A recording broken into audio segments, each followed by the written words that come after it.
নমস্কার বন্ধুরা, সম্পূর্ণ একটা নতুন ভিডিও নিয়ে আপনাদের সামনে আবার হাজির হয়েছি। আজ আমাদের রেসিপি হলো পনির চাউমিন। এই পনির চাউমিন বানাতে আমি নিয়ে নিয়েছি একটা চাউমিনের প্যাকেট। পনির, এটা আমার বাড়ির হাতে বানানো পনির। এই ভিডিওর ডেসক্রিপশনে আমি পনিরের ভিডিওটা অর্থাৎ পনির বানানোর ভিডিওটা আপনাদের দিয়ে দেব। দুটো কাঁচা লঙ্কা নিয়ে নিয়েছি, মটরশুঁটি, একটা বড় সাইজের আলু কুচিয়ে নিয়েছি। আমি যেভাবে আমরা আলু ভাজার আলু খাই সেইভাবেই আমি কুচিয়ে নিয়েছি। একটা বড় সাইজের ক্যাপসিকামকে আমি এইভাবে কেটে নিয়েছি, নিয়ে ছোট সাইজের পেঁয়াজ কুচিয়ে। চলুন আর কথা না বাড়িয়ে রান্নাটা শুরু করা যাক। এবার আমি চাউমিনটাকে সিদ্ধ করে নেব। কড়াইতে আমি জল গরম বসিয়ে দিয়েছি চাউমিনটা সিদ্ধ করার জন্য। এতে দিয়ে দেব অল্প পরিমাণে সাদা তেল। এই সাদা তেল দিলে চাউমিনটা একে অপরের গায়ে জড়িয়ে যায় না।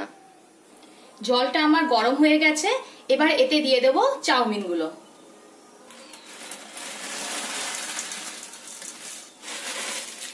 এবার চাউমিনগুলোকে আমি এবার সিদ্ধ হতে দেব। 2-3 মিনিটের মতো সিদ্ধ হতে দেব। চাউমিনটা আমার সিদ্ধ হয়ে গেছে, এবার এটাকে নামিয়ে জল ঝরিয়ে নেব। চাউমিনটাকে আমি জল ঝরিয়ে নিয়েছি, ঠান্ডা জলে একটু ধুয়ে নেব। দেখুন কেমন একটা একটা ছাড়া ছাড়া আছে। কড়াটা আমি গরম হতে বসিয়ে দিয়েছিলাম, এতে দিয়ে দেব সাদা তেল। তেলটা আমার গরম হয়ে গেছে, এতে এবার পনিরগুলো ভেজে নেব। একটা বাটিতে আমি নিয়ে নেব অল্প করে জল, নিয়ে নেব সামান্য পরিমাণে লবণ। এই পনিরটা ভেজে আমি লবণ জলে নামিয়ে রাখবো কিছুক্ষণের জন্য, তাহলে পনিরটা সফট হবে খেতে।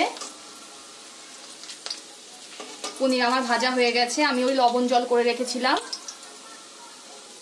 ওর মধ্যে পনিরটা নামিয়ে নেব।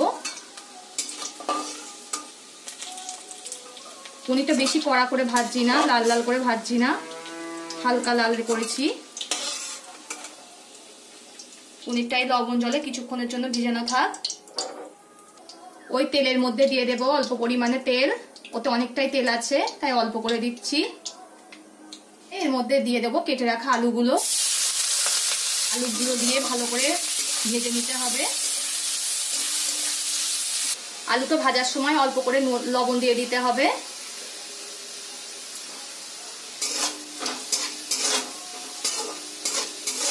আলুটা আমার ভাজা ভাজা হয়ে গেছে, এতে দিয়ে দেব কুচিয়ে রাখা পেঁয়াজটা।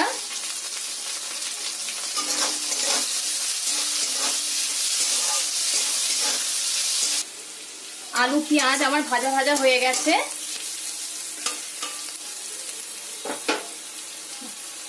এতে দিয়ে দেব কেটে রাখা ক্যাপসিকাম।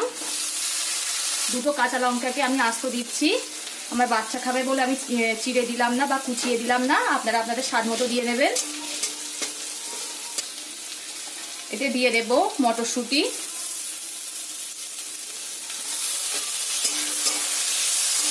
এতে দিয়ে দেব স্বাদ মতো লবণ।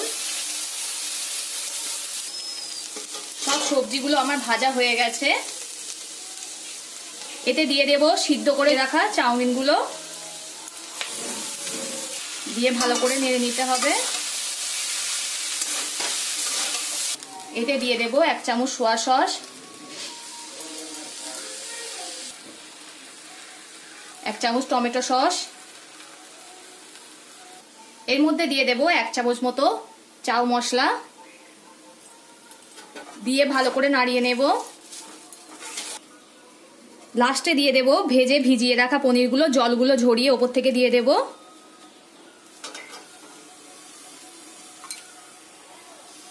হালকা হাতে যাতে পনিরগুলো ভেঙে না যায়। পনিরগুলো দিয়ে আমার ভালো করে নাড়ানো হয়ে গেছে, আমার চাউমিনটা হয়ে গেছে।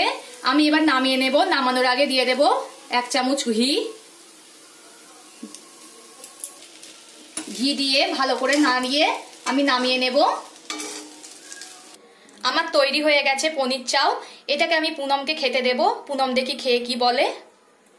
আমি পুনমকে এটা খেতে দিয়েছি, দেখি পুনম খেয়ে কি বলে। কেমন হয়েছে? পরবর্তী ভিডিওতে আপনাদের সঙ্গে আবার দেখা হচ্ছে।